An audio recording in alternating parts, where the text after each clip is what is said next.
제일 처음 나온 이야기, 인간의 본질은 진노의 자녀이다.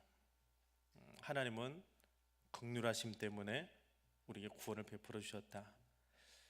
구원을 받은 우리는 지금 현재 어떤 존재요? 건축 중인 존재. 건축 중인 존재. 아직은 건축 중이에요. 완성된 것이 아니고 계속 쌓아가고 있는 존재입니다. 자, 이것이 비밀이에요.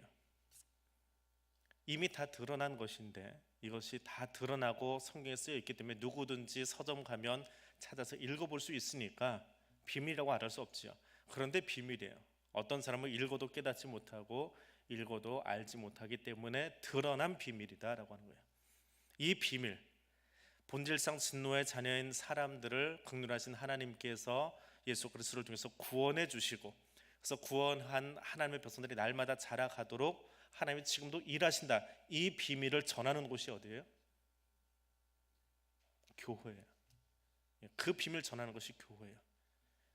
어떻게 보면 은밀한 단체가 아니고 비밀스러운 단체, 사교 단체가 아니고 교회는 공개되어 있어요. 누구에게나 다 열려 있어요. 비밀인데 공개된 비밀이에요. 다 들어와서 들어도 돼요. 그런데 들어오지 않아요, 사람들이. 희한한 도자라고 하면서 안 들어오고 있어요. 더 희한하게 노는 데도 있는데, 더 희한하게 구는 데도 있는데, 교회는 그렇게 공개되어진, 알려진, 드러난 비밀을 전하는 것이다.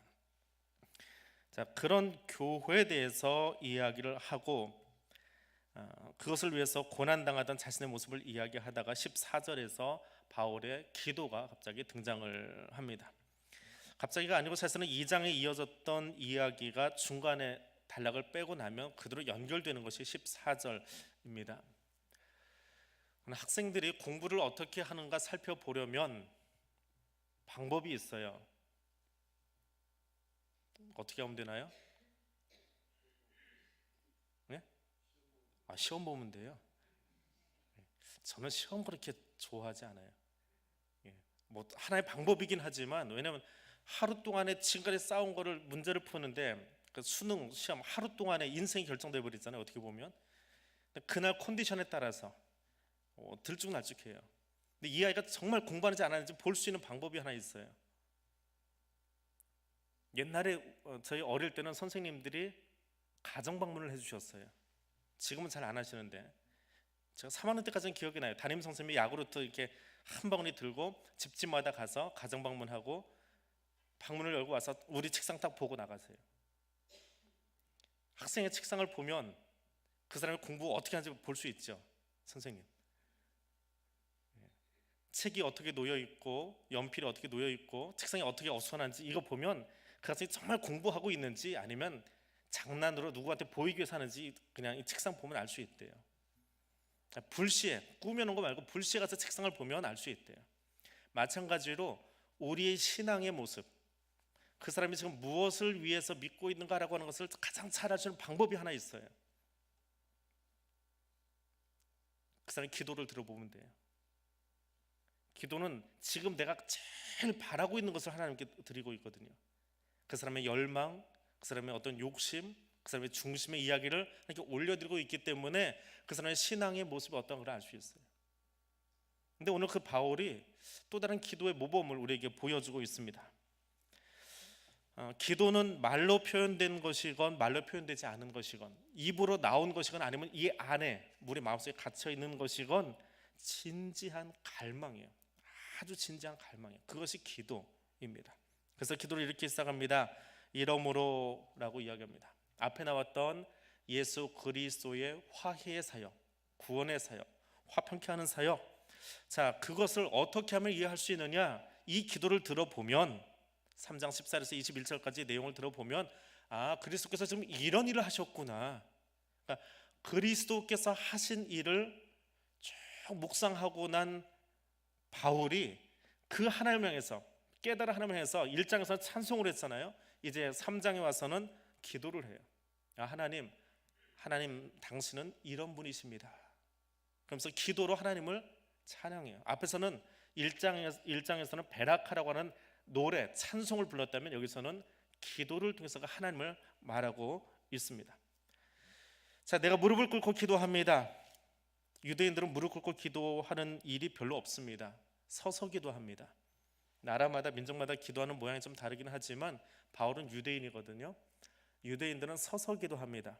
바리새인들이 서서 기도하는 모습 예수님의 공생애 중에 나오죠. 바리새인과 세리를 비교하던 모습. 유대인들은 서서 합니다. 지금도 통곡의 벽 앞에 가서 이렇게 서서 기도하는 모습들을 뭐 다큐멘터리라든지 혹은 가서 보신 분들도 있을 거예요. 무릎을 꿇는다라고 하는 것은 회개의 기도라든지 혹은 예수님이 겟세마네 동산에서 했던 기도, 그리고 스데반이 천국을 소망하면서 무릎 꿇고 했던 그 기도, 뭐 그렇게 뽑아볼 수 있어요. 근데 그 외에는 이렇게 서서 기도합니다. 한국 사람들 기도는 어떻게 해요? 두 손 모으고 같이 끼고 머리 숙이고 눈 감고, 교회 학교에서 이렇게 가르쳤지요. 선교사들이 전해준 한국의 기도 전통이에요. 외국에 나가면 또 다른 모습으로 우리를 바라봅니다. 왜 쟤들은 다 눈 감고 기도하지? 그리고 그렇게 쳐다봐요. 그 유래가 있긴 있는데 특별한 건 아니에요. 한국에 외국인 선교사가 들어와서 기도를 하는데, 원래 예배 중에 기도는, 가정의 기도는 아버지가 끌어나가고 예배 중에 기도는 목사가 끌어나갑니다. 근데 설교는 원고를 가지고 하지만 기도는 그게 아니잖아요. 물론 원고 가지고 하라고 이제 가르치긴 하지만 기도는 자연스럽게 나오는 나의 대화인데, 한국말이 유창하지 않은 선교사들이 유창한 말로, 한국말로 기도를, 회중 기도를 끌어가기가 힘이 들어요. 그래서 초반부에 가르쳤던 방법이 뭐냐면 머리 숙이고 눈 감아라 그런 거예요. 그래서 자기들은 원고 쓰고 한 거예요. 이게 한국교회 기도 전통이 됐어요. 뭐 특별한 의미가 있는 건 아니에요. 근데 이것인데 나중에 점점 더 의미가 부여돼서 좀 하나님 앞에 경건하게 마음을 모으고 손에다 가슴에 손을 모으고 해라라고 하는 것이 되었고, 해도 안 되니까 결국은 회중 기도는 한국교회만 가져가는 독특한 방법이지요. 장로님이 나와서 기도하는 방식으로 바뀌었어요. 목사가 하지 않고 선교사가 하지 않고 장로님에게, 그때는 영수라고 그러죠. 영수 혹은 조사에게 기도를 맡긴 거예요. 회중 기도를 맡긴 거예요. 그래서 장로님의 기도는, 예배 중에 하는 장로님의 기도, 혹은 일부 예배는 우리 권사님들, 안수집사님들 하는데 그 기도는 뭐예요? 그것은 예배를 위한 목회적 기도예요. 세상을 위해서, 선교를 위해서 하는 기도가 아니고, 예배 중에, 공예배 중에 드려지는 기도는 목회 기도예요. 오늘 여기 나온 사람들이 마음을 열고 성령에게 감동되어서 말씀을 듣고 그 말씀에 녹아서 은혜 받고 그 힘으로 세상에서 나갈 수 있게 해주세요라고는 목사의 기도, 목회적인 기도예요. 그런 의미로 여기 기도 순서 맡으신 분들이 하시면 좋을 것 같아요. 자, 바울의 기도로 다시 넘어갑니다. 유대인들은 서서 합니다. 무릎 꿇지는 않아요. 그런데 얼마나 간절했으면 무릎을 꿇고 기도합니다. 무릎을 꿇고 기도하는데 어떻게 기도를 하느냐? 내가 하늘과 땅에 있는 각 족속에게 이름을 주신 아버지 앞에 무릎을 꿇었습니다. 이 묵직한 기도가 아니에요. 여기 기도는요, 바울이 아주 신이 나서 하는 기도예요. 경건하게 숨소리도 안 들리는 그런 묵상 기도가 아니고 좀 신이 나서 들떠가지고 하는 기도예요. 들떠가지고 하기 때문에 기도 속에 이 신학적인 용어로 언어 유희라고 그래요. 조금 쉬운 말로 바꾸면 말장난인데요, 단어를 선택을 하면서 재미있게 기도를 끌고 나가고 있어요. 자, 그 대목이 뭐냐 하면, 이러므로 내가 하늘과 땅에 있는 파트리아에게 이름을 주신 파테르 앞에 무릎을 꿇고 비노니. 발음이 비슷하죠, 두 헬라어가. 근데 지금 제가 천천히 했으니까 그렇지, 이 사람들은 뭐 우리 기도하지 줄줄줄줄 나갔을 거예요. 하늘과 땅에 있는 각 파트리아에게 이름을 주신 파테르 앞에 기도하오니. 비슷한 단어를 쓰면서 한 아버지, 한 파테르, 한 아버지 밑에서 나온 파트리아, 자녀들 이라는 말을 쓰는 거예요.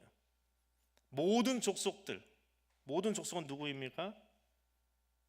유대인, 이방인, 헬라인, 자유자, 종, 남자, 여자, 젊은 사람, 노인, 모두가 다 아버지가 누구예요? 하늘에 계신 하늘 아버지라는 뜻이에요. 그 모든 족속을 위해서 하늘에 계신 아버지, 우리의 아버지야, 내 아버지가 아니고 우리 모두의 아버지에게 기도한다라고 하는 말을 쓰고 있는 거예요.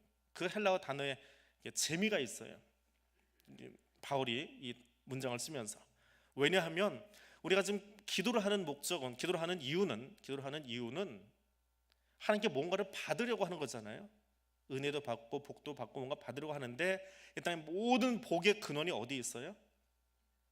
하나님에게 있어요. 복의 근원은 하나님이에요.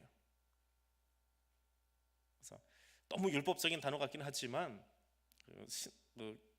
신앙 용어를 가르칠 때 하나님 우리를 축복해 주세요라고 하는 말은 맞지 않아요.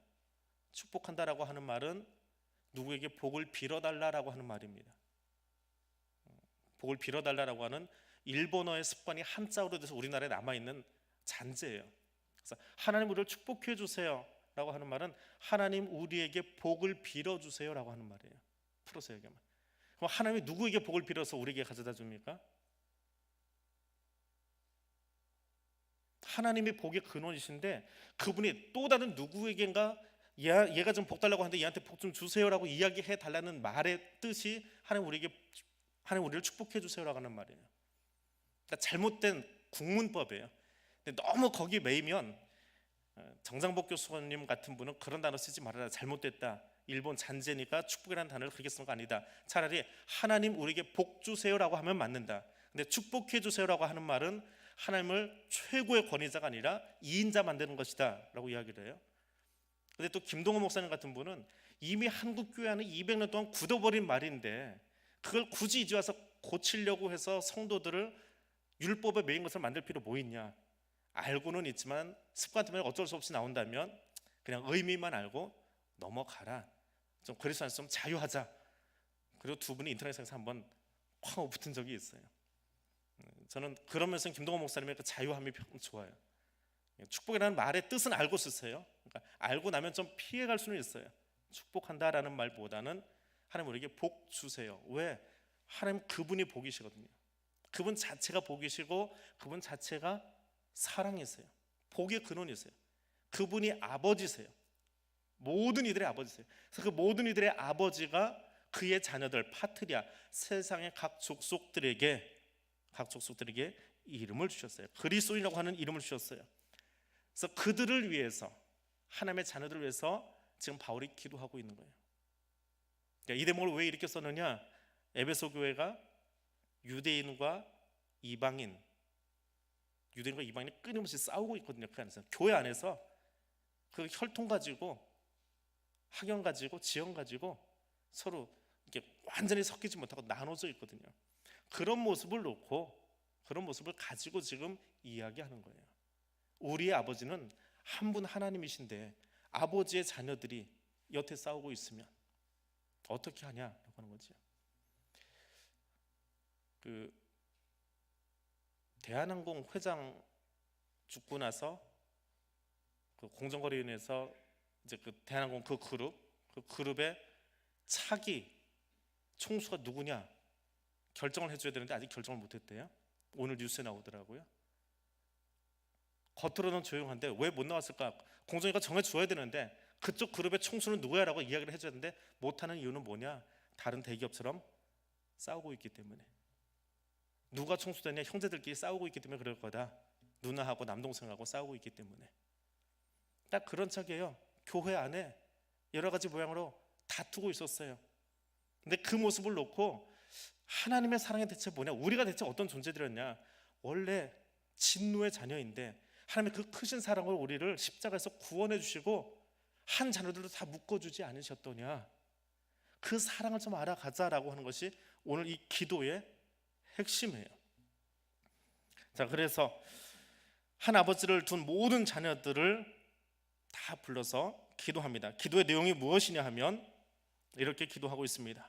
너희 속사람을 강건하게 하시오며 너희 사랑 가운데서 뿌리가 박히고 터가 굳어지게 하시며 그리스도의 사랑을 알게 하시고 하나님 모든 충만하신 것으로 너에게 충만하게 하시기를 구하노라.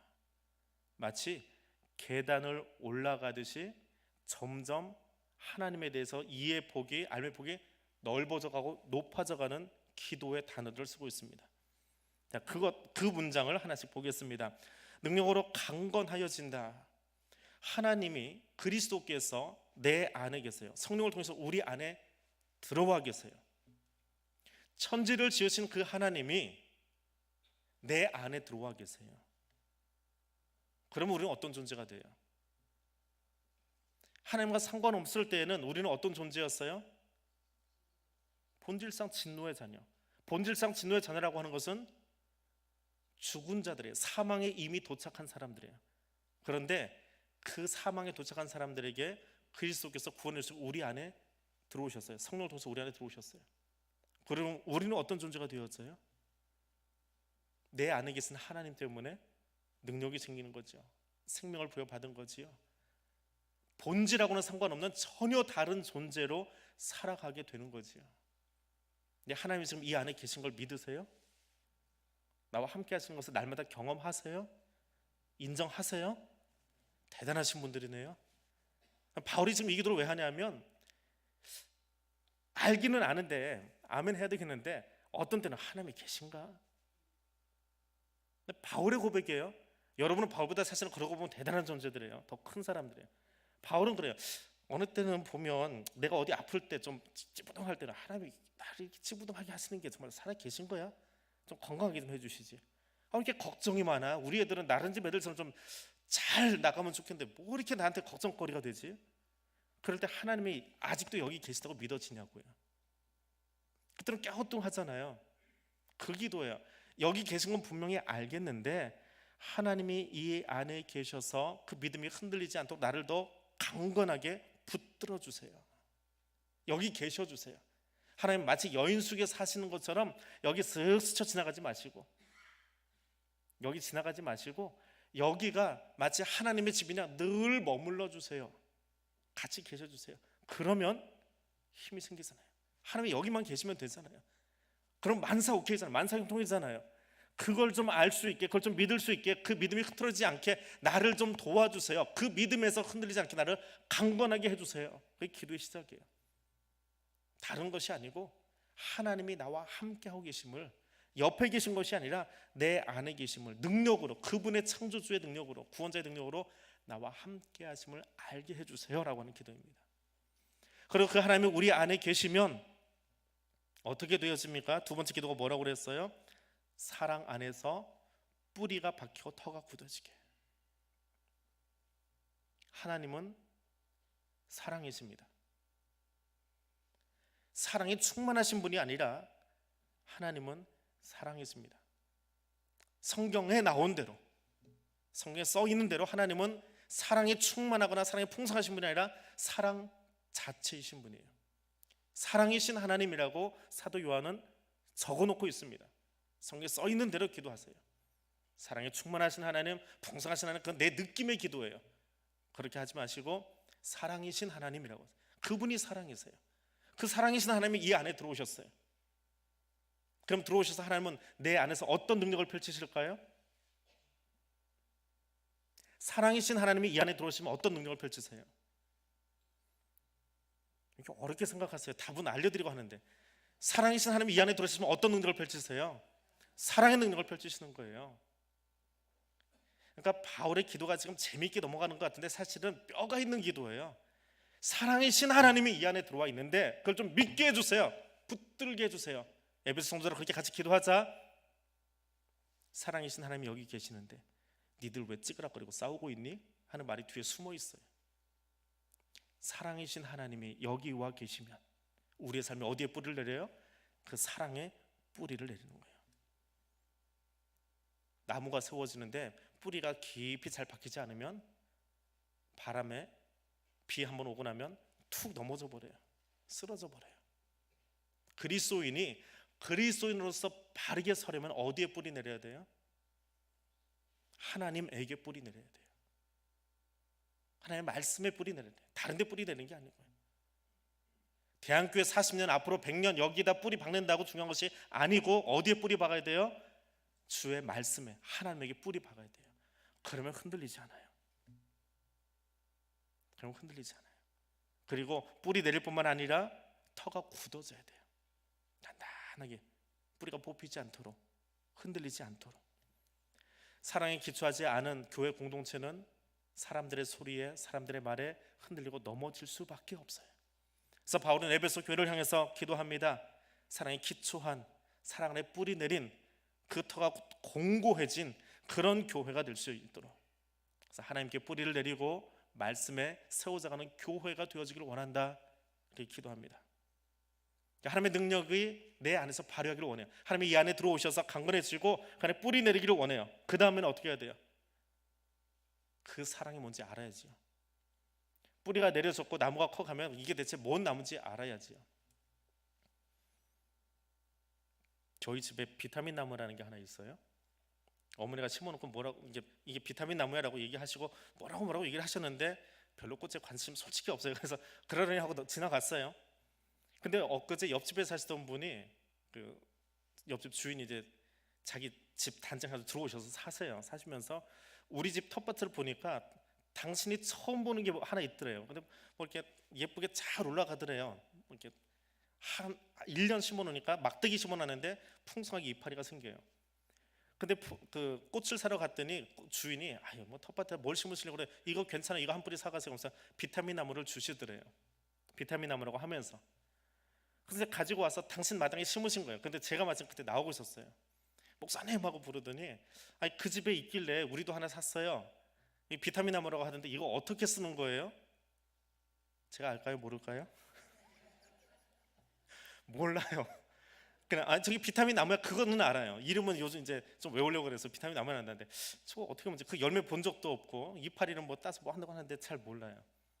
마침 이제 어제 어머니가 지나가시다가 그 집주인 만나가지고 옆에 계시는 아주머니 만나가지고 이렇게 하는 걸 가르쳐 드렸어요. 집에 있는데도 불구하고 이걸 대체 어떻게 먹는지 어떻게 활용하는지 잘 몰라요. 모르면 잡순 줄 알고 뽑아버리기도 하고요, 없애버리기도 하고 막 그래요. 가지 쳐라 그러니까 완전 민둥산 만들어버리기도 하고. 모르면 그래요. 그리스도께서 내 안에 계시고 그분이 사랑이신 건 알겠는데 그분의 사랑이 어떤 건지 알아야지요. 내 안에 계신 예수의 사랑이 뭔지 알아야 나도 그분의 능력대로 살아가지요. 그분의 사랑이 무엇인지 알지 못하고 내 방식대로 내 마음대로 살아가면 그건 그리스도의 사람이 아니잖아요. 자, 그래서 그리스도의 사랑을 알아가기를 원합니다 하면서 설명을 했습니다. 18절 19절만 같이 한번 읽어보겠습니다. 능히 모든 성도와 함께 지식에 넘치는 그리스도의 사랑을 알고 그 너비와 길이와 높이와 깊이가 어떠함을 깨달아서 하나님의 모든 충만하신 것으로 내게 충만하게 하시기를 구하노라. 여기는 아주 구체적으로 써놓았습니다.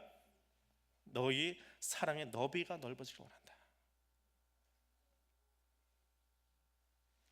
하나님이 우리를 사랑하시는데 백인종, 황인종, 흑인종, 홍인종 누구를 더 사랑하실까요? 똑같이 사랑하죠. 그게 하나님 사랑인데 하나님이 우리를 더 특별히 사랑하셔. 나를 더 특별히 사랑하셔. 내가 이 교회 더 오래 다녔으니까, 내가 뭐 목사니까 그러실까요? 그런데 왜 에베소 교회 성도 너희들은 유대인, 이방인 여전히 아직도 티격태격하고 있니? 하나님 사랑의 너비를 좀 알아라. 얼마나 넓은 분인지. 그리스도는 모든 인류를 품고도 남을 만큼 우리를 사랑하신 분이야. 그래서 십자가에서 팔 벌려 죽으셨다 그래요. 어떤 분은 손 모으고 죽지 않고 팔 벌려 돌아가신 이유가 다 품기 위해서. 그렇게 넓으신 분인데 그분의 사랑의 끝이 어딘지 좀 찾아가 봐라.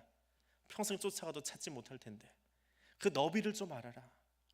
얼마나 넓은지. 그리고 어떻게 알아요? 그 길이를 알래요. 하나님 우리를 언제까지 사랑하실까요? 언제까지 사랑하실까요? 죽을 때까지 하시는 분인데 죽고 나면 어떻게 하시려고요? 죽었으니까 너는 이제 땡이다, 저기 살아있네 하고 놀아야 되겠다 그러실까요? 언제까지요? 영원히. 단어 잘 사용하셔야 돼요. 죽을 때까지 사랑해 주시면 무덤에 가면 끝나는 거예요. 그 사람은 영원히 사랑하세요. 그 영원하신 사랑을 깨닫는 거예요. 여러분 학교 다닐 때 그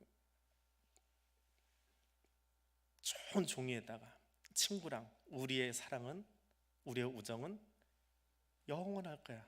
그 친구 옆에 아직도 남아 계시는 분 그렇게 다 써놓고 설악산에 가보면 혹은 이렇게 산 깊은 곳에 가보면 돌멩이에다가 왜 거기다 이렇게 낙서를 해놓은지 하트 그려놓고 거기다 누구누구 이름 써놓고 걔들이 아직도 같이 잘 사는지 모르겠어요. 우리 인간의 사랑은 그래요. 좋아서 가가지고 자연을 망가뜨려서 하트 그려놓고 종이에다 써가면서 무늬 만들어 하는데, 부모도 자녀 사랑하다 조금 미운 짓 하면은 쥐어받고 하는데, 하나님 사랑은 어때요? 그 길이가 헤아릴 수 없어요. 그 사랑을 알자는 거예요. 우리 안에 담는 사랑은 내가 할 수 있는 최선의 사랑이 아니라 누구의 사랑이요? 영원하신 그분의 사랑을 내가 알아야 되는 거예요. 그리고 알아야 그분처럼 사랑해 보지요. 넓기도 하지만 정말 길어요. 또 어때요? 세 번째는 높아요.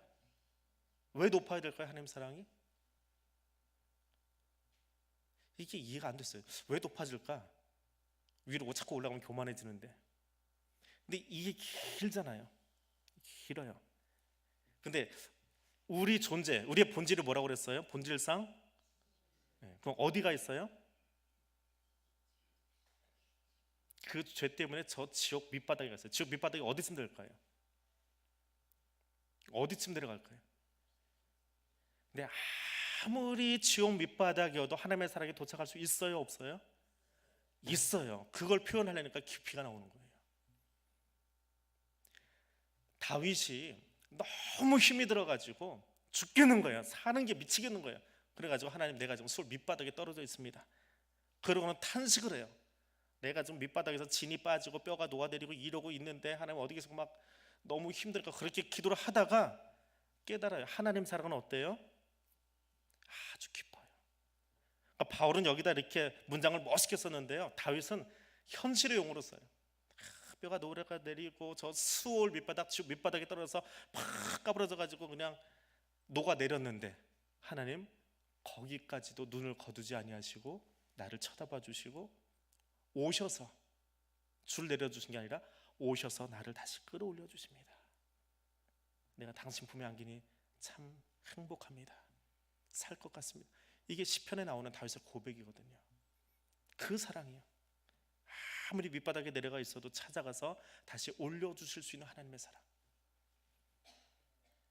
아파서 우울하세요? 아이 때문에 속상해가지고 그냥 가슴이 탁 저 밑에 내려가 있는 것 같으세요?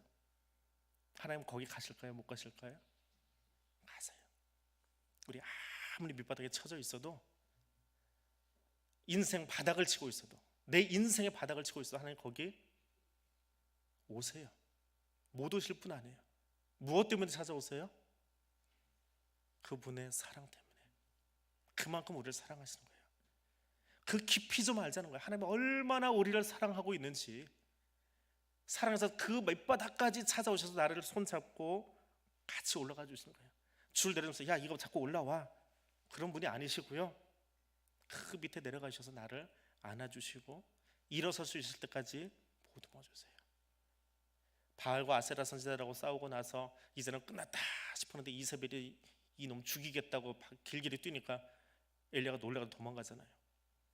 차라리 죽는 게 낫사오니 바닥을 치고 있을 때 하나님 어떻게 하세요? 다시 기력을 회복할 때까지 까마귀 보내서 음식을 먹이시면서 계속 그래. 야 이놈아 그거밖에 못하냐? 그 산 위에서 그거 해놓고 그렇게 까부러져 있냐? 야 이거 못난 자식. 그렇게 안 하시거든요. 그가 다시 정신 차리고 일어날 수 있을 때까지 천천히 기다려주세요. 그게 하나님이세요. 까마귀로 먹여주시면서 급하게 하지 않고 천천히 우리가 깨닫고 일어날 수 있을 때까지. 그게 하나님 사랑의 깊이에요. 그리고 마지막으로 어떻게 해요? 높아요. 하늘도 넘어설 수 있을 만큼 높은 하나님의 사랑으로 우리를 사랑해 주세요. 너무 높아서 헤아릴 수가 없어요. 그리고 그 그리스도의 사랑을 너희 모두가 알기를 원한대요. 유대인만 아는 것이 아니라, 이방인만 아는 것이 아니라 너희 모든 사람들이 다 알기를 원한대요. 그래서 그 사랑을 알고 나니까 어떻게 해요? 하나님의 모든 충만하신 것으로 너희에게 충만하게 하시기를 구하노라. 하나님의 충만하심, 하나님의 사랑의 충만하심, 하나님의 사랑의 그 크신 것, 그것이 우리 안에 가득히 채워지기를 원합니다. 얼마나 채워지는 것이 충만하다고 이야기할까요? 키가 150 되는 사람은 150만큼만 채워지면 되겠지요. 180인 사람은 180만큼 채워지고, 그러니까 사실은 하나님 사랑이 내 안에 채워지는 것이 아니라 내가 하나님 사랑 안에 들어가는 거예요. 그저께 새벽기도 때도 그저께인가요? 어제 오늘인가요? 새벽기도 잠깐 이야기했던 것처럼 충만하다라고 하는 단어는 내 안에 하나님이 가득한 것이 아니라 그 크신 하나님 안으로 내가 들어가는 거예요. 하나님의 사랑 안에 들어가서 내가 헤엄치고 사는 거예요. 근데 우리 표현은 그렇게 할 수가 없어서 바울은 표현을 그렇게 한 거예요. 하나님의 충만하심이 내 안에 들어와 있기를 원합니다. 하나님의 온갖 충만하신 것으로 여러분 충만해지기를 원합니다. 하나님의 풍성하신 은혜가 여러분에게 넘치기를 원합니다. 넘치기를 원합니다. 우리가 대체 얼마나 대단한 존재이기에 하나님이 그 사랑을 가지고 우리에게 찾아와 주실까요? 그리고 얼마나 더 채워주시려고 할까요? 하나님의 충만하시면 대체 어느 정도일까요? 남중국해라고 있죠. 중국 남단에 베트남 동쪽, 그다음에 필리핀 북쪽, 대만 남쪽 거기 공해상이 있어요. 공해상이요. 거기 암초가 740개 정도가 있답니다. 물 속에 들어가 있는, 물 위로 나와 있으면 영토고 땅에 들어가 있으면 암초인데 740개래요. 그중에 물 밖으로 들어가는 것이 한 20여 개 된답니다. 아니 70여 개 되는데 그중에 약 20여 개를 베트남이 실제로 가지고 있대요. 우리가 독도를 점유하고 있는 것처럼. 근데 중국이 옛날 역사를 거들먹거리면서 이거 옛날부터 우리가 차지했던 땅이다 그러면서 이거 우리 땅이라고 우기는 거예요. 1970년대까지만 해도 남중국해 거기 별로 관심 안 가졌는데 70년 이후에 거기가 싸움터가 된 이유가 그 안에 석유가 무진장 맺혀 있고 천연 자원이 얼마나 많은지 그거 뺏으려고 중국이 그 힘을 가지고 이제 남중국해로 진출하기 시작합니다. 그래도 남중국해에다가 섬을 만들었어요. 인공 섬을 만들었어요. 사람이 살지 않는 섬은 구체적으로 인정을 안 해줍니다. 사람이 살아야 섬으로 인정이 돼요. 독도에 그래서 어떤 한국인이 책임지고 들어가서 살잖아요. 지금 여기 무인도 아니다, 유인도다, 한국 사람이 사는 땅이다 그러잖아요. 중국도 똑같은 짓을 해요. 거기다가 땅을 만드는데 어느 정도로 땅을 만드냐? 비행기가 뜨고 내릴 수 있을 만한 인공 섬을 만들어 버렸어요. 근데 국제사회가 그 동남아에 있는 나라들이 거기 천연자원 있는 건 빤히 알고 속보이는 짓인데 없던 섬 만들어가지고 비행기 가지고 들어온다, 군함 가지고 들어온다 가만히 있겠습니까? 그래서 지금 남중국해에서 싸움이 났어요.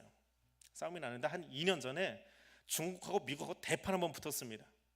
근데 중국이 지금 깨갱하고 꼬리 내린 뒤로 아직 꼬리를 못 올리고 있어요. 그 남중국해에서. 그때 무슨 일이 있었냐면 네티즌들이 이렇게 그 위성으로 그 땅을 보고 있는 거예요. 그것만 보는 애들이 또 있어요. 그러니까 재미있는 현상이 하나 일어났답니다. 자, 거기에 중국과 미국이 붙었는데요. 제일 먼저 일을 벌인 게 누구냐 하면 여기는 공해상이야. 이 동남아 사람들 아무도 이걸 중국 땅이라고 인정하지 않아. 그러니까 너희들 나가. 여기는 공해니까 우리 마음대로 왔다 갔다 할 거야. 그리고 미국이 군함을 가지고 들어왔어요. 그리고 거기 왔다 갔다 하는 거예요. 이거 공해상인데 누가 뭐라고 그래? 남의 땅 들어간 것도 아닌데. 그러니까 중국이 이제 군함을 가지고 우리 인공섬 여기 있으니까 너희 까불면은 우리가 쏴버린다. 그리고는 그 항공모함을 쏘는 포탄을 가진 배들 거기다 갖다 놓은 거예요. 그러니까 미국도 가만히 있으니까 조금 더 큰 거 해야지요. B-50이라고 하는 우리나라에도 왔었던 폭격기가 있어요. 전략 폭격기인데 여기에는 핵탄두가 20여 개가 실린답니다.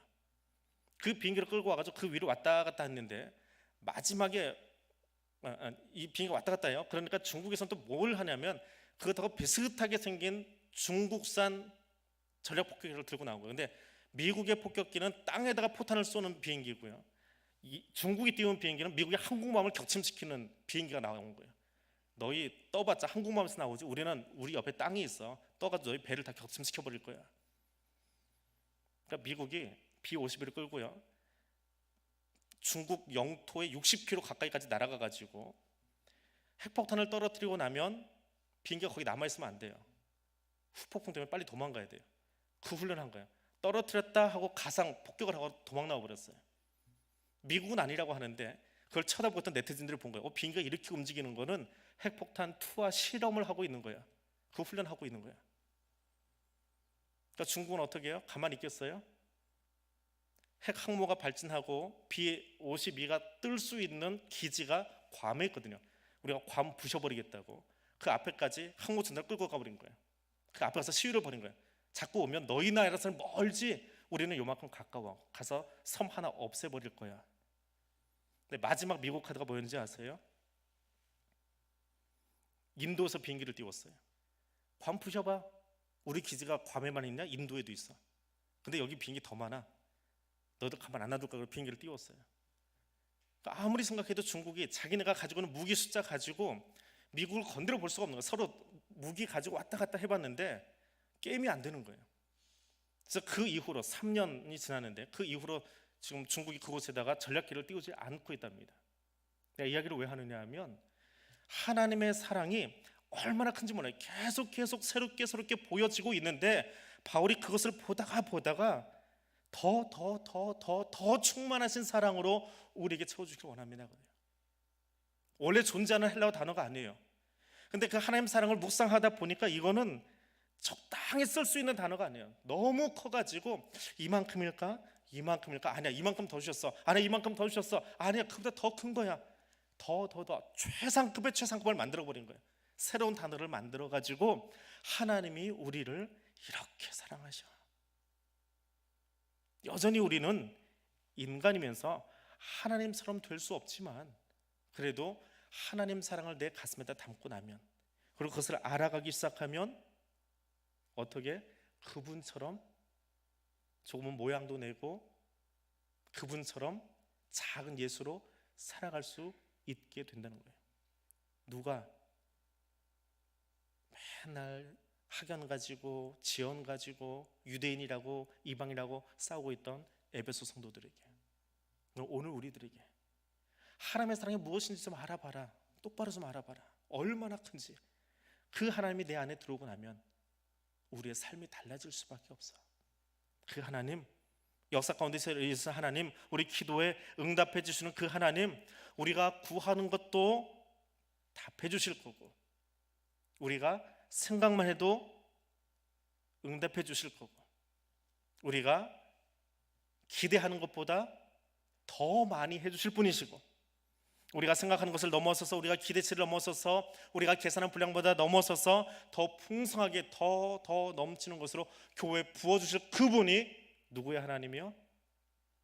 우리 하나님이에요.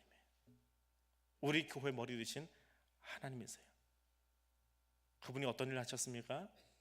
1장에 가서 보니까 1장 이야기를 계속 생각하고 있는 거예요. 예수를 죽은 자 가운데서 살려주시고 하나님 보좌 우편에 앉혀주시고 예수를 살리듯이 우리도 본질상 진노의 자녀인 우리도 살리셔서 하나님 보좌에 앉혀주실 거예요. 미래의 사건이죠. 근데 지금은 어떻게 하세요? 그 하나님이 우리 안에 들어오셔서 그분의 사랑을 가지고 우리를 계속 성장시켜 가세요. 그리스도를 닮은 사람이 되어지도록 자라가게 해주세요. 그래서 우리가 하나님을 아는 것, 하나님의 사랑이 무엇인지 아는 것은 그래서 중요해요. 우리가 경험한 것, 얼마나 대단한 하나님을 경험했는지 모르지만 사실은 그보다 더 큰 능력으로 우리에게 보여주실 거예요. 그분이 우리 하나님이에요. 바울이 저처럼 그래요. 여기까지만 합시다. 더 하고 싶은데 더 하려면 풀어낼 말이 없어요. 너무 커서. 마지막에 쓴 말이 그거는 더 충만하신 하나님인데 이만큼만 해도 내 속에서 더 할 말이 없어요. 마지막으로 하는 말이 뭐예요? 그리스도 예수 안에서 영광이 되도록 영원무궁하기를 원합니다. 묵상하면 묵상할수록, 생각하면 생각할수록 내 입술로는 더 표현할 수 없습니다. 그래서 내가 마지막으로 할 수 있는 한 가지, 기도의 마지막 언어, 하나님 영원히 찬송받으시옵소서. 그게 바울의 고백이에요. 오늘 그 바울이 만났던 하나님, 또 우리 교회 가르쳐주고 계시는 그 사랑의 하나님, 저와 여러분도 함께 만날 수 있기를 원합니다. 그 하나님의 사랑이 무엇인지 우리 온 몸으로 경험할 수 있기를 원합니다. 그 사랑 경험하고 나면 우리도 지금까지 했던 사랑이 아니라 더 풍성한 그리스도의 사랑으로 서로를 사랑할 수 있기 때문에 그렇습니다. 우리 같이 기도하겠습니다. 하나님의 사랑이 무엇인지 내 온 몸을 통해서, 삶을 통해서 경험할 수 있기를 원합니다. 하나님의 사랑을 우리 삶 속에 녹여낼 수 있기를 원합니다. 녹여내어서 나만 알고 있는 것이 아니라 주위에 있는 사람들에게, 나에게 이방인 되었던 사람들 혹은 나에게 유대인 되었던 사람들에게 마음껏 나눌 수 있는 사랑하는 사람 될 수 있기를 원합니다. 이 기도 제목 가지고 함께 기도하겠습니다.